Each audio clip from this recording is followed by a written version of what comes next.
Cher Pinali, bonjour. Bonjour. Alors pourquoi selon vous l'égalité est-elle en danger dans notre pays?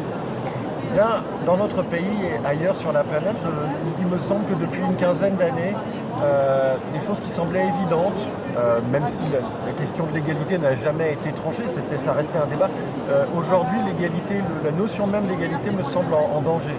J'ai essayé de faire une petite enquête en remontant un peu aux origines, parce que quand on utilise les mots démocratie, égalité, on se réfère à du vrai passé, des choses anciennes. Je suis remonté un peu au grec. Je me suis réintéressé à ce qui fonde l'égalité. Ce qui fonde l'égalité, c'est la possibilité d'être à la fois commandeur ou commandé, d'être égal à chacun des autres dans une décision politique ou une décision militaire. Pour les Grecs, c'était très important pour eux. Ils appelaient ça l'isonomie, la reconnaissance de chacun par tous. Et cette reconnaissance de chacun par tous, elle n'a jamais été totale et complète. Et l'égalité, ça n'a jamais été qu'une égalité formelle. Et l'égalité réelle, l'égalité matérielle, l'égalité des chances, c'était des choses qui restent et qui ont toujours été considérées comme à conquérir. Le problème, c'est que ce qui fonde la base même de la politique démocratique, à savoir vraiment cette isonomie, elle est en recul. Quand on entend un président de la République en plein milieu du mouvement des Gilets jaunes dire « Oui, Jojo, avec son gilet jaune sur un rond-point, il a le même espace de parole qu'un ministre ».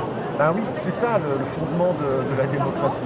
Et entendre des discours politiques de la part de dirigeants ou de la part de gens qui aspirent à diriger, qui remettent en question des choses aussi simples que l'état de droit, l'égalité formelle entre les citoyens, ça me semble être le signe de quelque chose d'assez grave. J'ai essayé d'aller fouiller du côté des premières constitutions françaises, en dehors d'Aristote et des Grecs, mais voilà, j'ai essayé d'aller fouiller un peu plus loin sur le début pour comprendre pourquoi aujourd'hui on peut penser, d'où mon titre, le crépuscule de l'égalité, on peut penser que, ce n'est pas forcément la fin, je suis un peu alarmiste pour tirer le signal d'alarme. Il y a un problème au niveau des bases même, des fondements même de ce qu'est l'égalité politique dans nos démocraties.